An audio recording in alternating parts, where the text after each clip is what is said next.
Mesdames, Messieurs, bonjour. Mon métier d'avocat fait que je n'ai pas l'habitude de parler avec un micro. Et donc, je vais intervenir devant vous a cappella et également sans slide, car nous ne sommes pas bâtis pour diffuser des slides. Je ne sais pas faire, mais par contre, ce que je sais faire, c'est venir apporter, je l'espère, un éclairage sur ce que nous pouvons estimer être demain le développement de la formation professionnelle continue. Tout d'abord, un mot de présentation. J'exerce ce fabuleux métier d'avocat. Évidemment, je suis un homme du milieu judiciaire, un homme du milieu du conseil, mais je suis également très attentif à cet exercice formidable qu'est l'enseignement, la transmission de savoir et la formation professionnelle. La spécificité de mon métier m'a conduit à développer un certain nombre d'activités qui sont tournées essentiellement vers le secteur de la formation professionnelle et de l'apprentissage. Et là, je dois le dire, cet exercice relève un peu de la spéléologie juridique. Car il n'existe pour les juristes aucune base fondamentale sur le thème de la formation professionnelle. Les lois se sont succédées dans ce domaine et nous en avons une qui est tout à fait d'actualité puisque, vous le savez, nous le savons, le 5 mars 2014, une nouvelle loi est intervenue, puis encore une nouvelle réforme. On ne nous parle que de réforme de la formation professionnelle au gré des années, et nous avons des évolutions qui s'empilent avec un système qui est de moins en moins lisible, finalement. Alors, en 20 minutes, 17, il va falloir que je puisse vous apporter un éclairage sur ce qui me paraît être l'évolution de la formation professionnelle dans les au moins 5 prochaines années.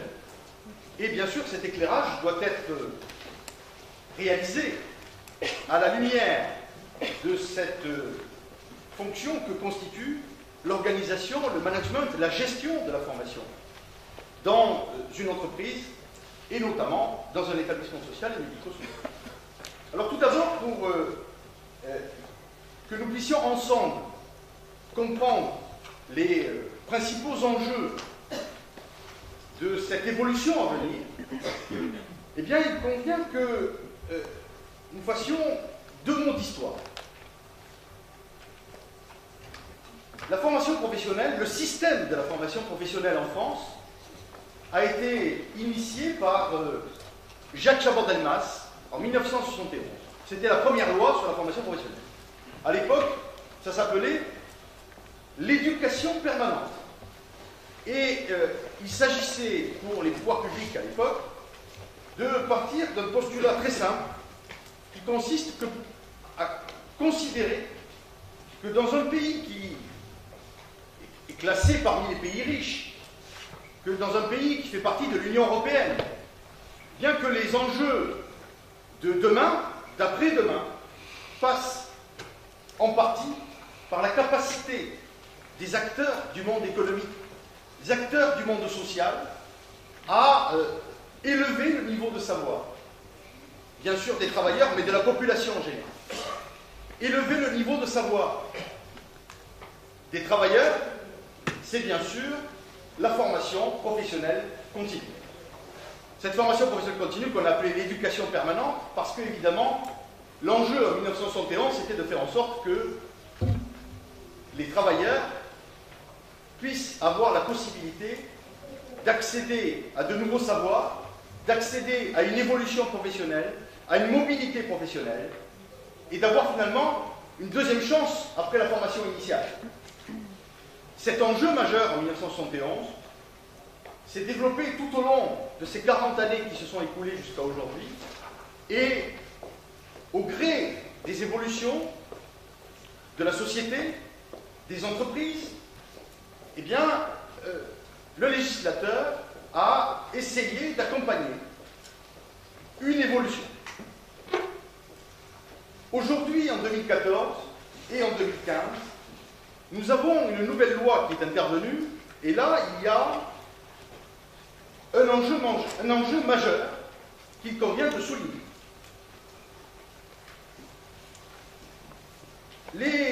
La plupart des présentateurs, la plupart des commentateurs, la plupart des observateurs de cette réforme focalisent leur attention sur un nouveau dispositif qui est le compte personnel de formation, dont on nous rabâche les oreilles.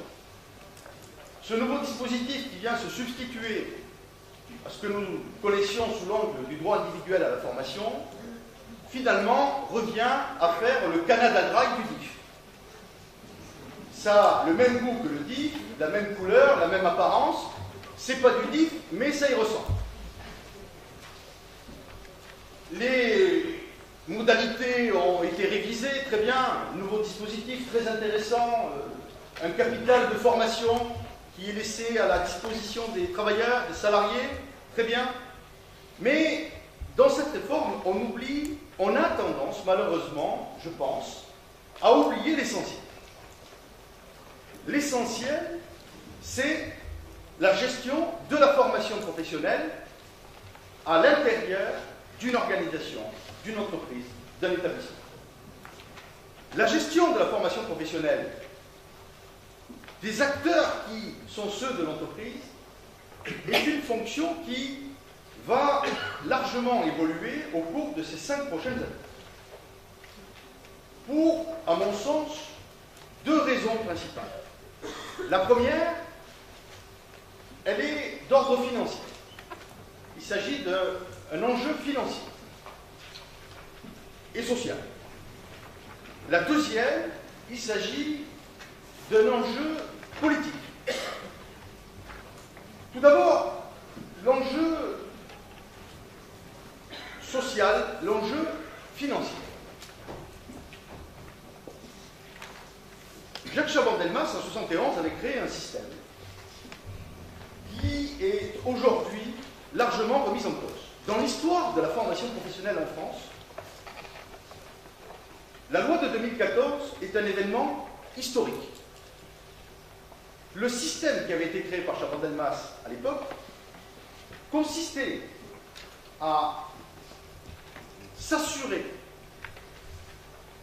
que les entrepreneurs, que les acteurs de l'entreprise aient d'avoir envie de former leur personnel.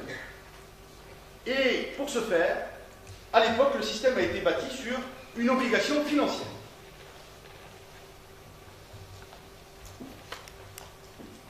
Tu gères du personnel, tu formeras ton personnel. Et si tu ne veux pas former, tu payeras une taxe, tu payeras une contribution financière.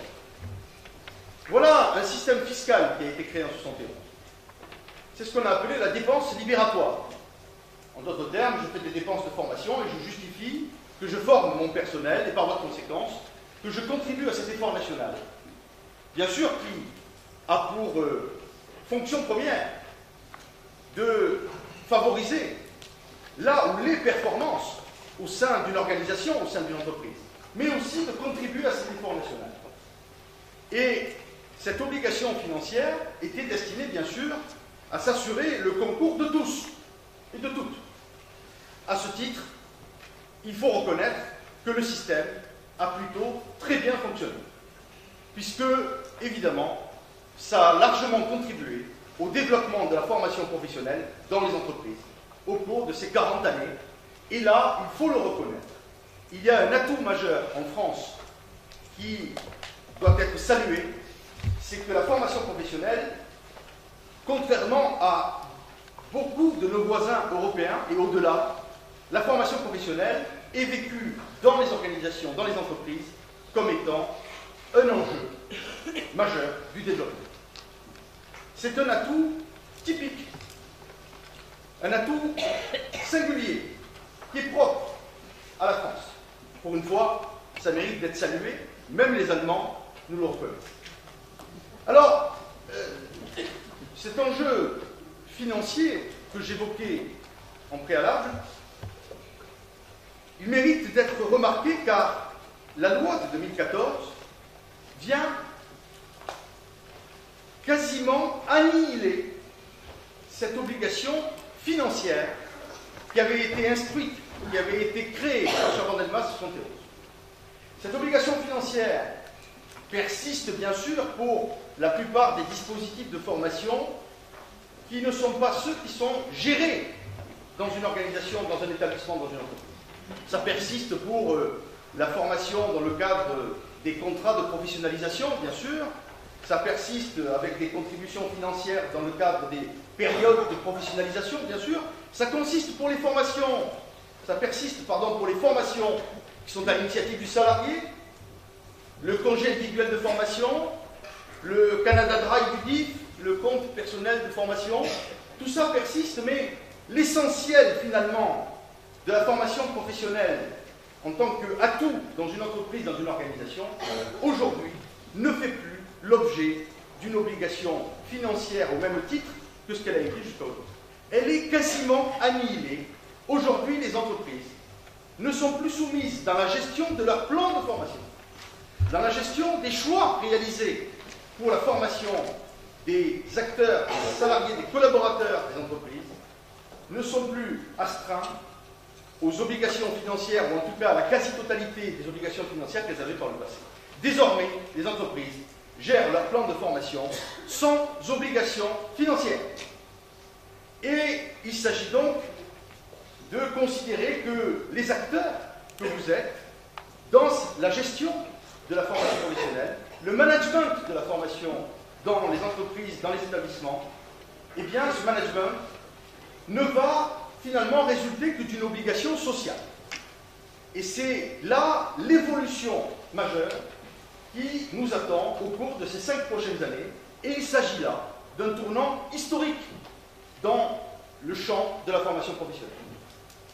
Deuxième point sur lequel je souhaitais attirer votre attention, deuxième point majeur à mon sens, c'est bien sûr le constat qui est réalisé par les pouvoirs publics. Nous avons en France un système un peu curieux. La formation professionnelle s'est très bien développée au cours de ces 40 dernières années, mais nous sommes confrontés à un système bancal, un système qui fait l'objet tout de même en interne, dans les ministères, dans les cercles de réflexion sur l'évolution de notre pays, fait l'objet de nombreuses critiques. Effectivement, nous avons très curieusement en France bâti un système de la formation professionnelle sur la théorie du couillon. Ce que j'appelle la théorie du couillon, c'est que n'importe quel couillon peut être dispensateur de formation. C'est une aberration. N'importe quel entrepreneur peut choisir de devenir prestataire de formation professionnelle. Et ça, effectivement, c'est un système qui s'est développé pendant 40 ans. Et le constat aujourd'hui, c'est que dans le secteur de la formation professionnelle, il y a de tout. Il y a des organismes de formation très sérieux, et il y a aussi des organismes de formation qui font globalement n'importe quoi. Et ça, ce n'est pas acceptable. Alors, comme tout ça s'est développé pendant 40 ans, et qu'il est difficile de tout changer d'un coup, la loi du 5 mars 2014 vient introduire ce deuxième point qui me paraît important, car si on fait de la prospective pour les 5 prochaines années, c'est ce qui nous attend, et c'est un thème que vous connaissez bien, c'est celui de la qualité. L'objectif fixé par le législateur, par les pouvoirs publics, c'est la qualité de la formation. Est-ce que les choix réalisés par les entreprises et les organisations sont pertinents? Est-ce que l'offre de formation est une offre pertinente? Voilà des questions, voilà des enjeux qui vont nous occuper demain. Il n'existe pas encore de recommandations de bonnes pratiques professionnelles dans le secteur de la formation. Le législateur en est au balbutiement, car pour la première fois dans la loi du 5 mars 2014, on voit apparaître un objectif de qualité. La grosse difficulté, c'est que le législateur ne sait pas, éprouve de nombreuses difficultés à définir ce qu'est une formation de qualité. Et là, nous voyons apparaître les premiers critères. Maintenant, nous sommes là à la naissance du dispositif de qualité dans la formation professionnelle.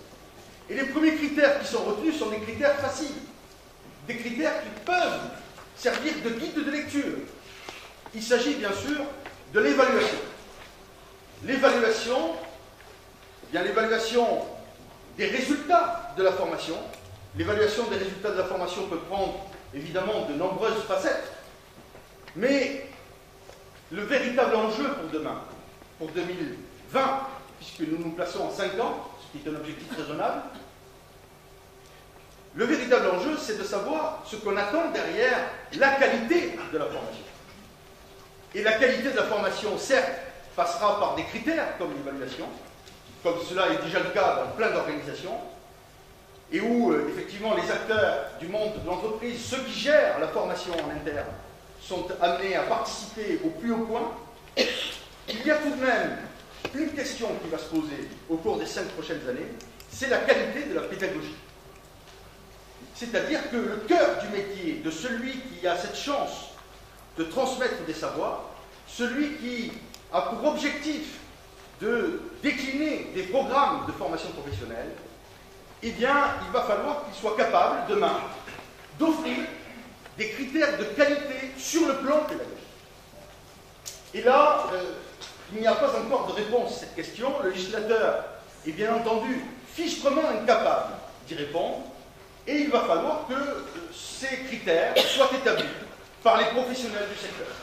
Au premier plan, à mon sens, les organismes de formation, mais aussi ceux qui sont au quotidien dans la gestion de la formation professionnelle dans les établissements, dans les organisations. Voilà, mesdames, messieurs, les enjeux que je souhaitais vous présenter sur la formation professionnelle et les évolutions qui nous attendent sur cet objectif 2020. La France compte sur vous. Donc, le changement, c'est maintenant, comme disait l'autre. Il va falloir que nous soyons à la hauteur de ces enjeux. Et, bien entendu, votre rôle sera majeur dans ce domaine. Je vous remercie.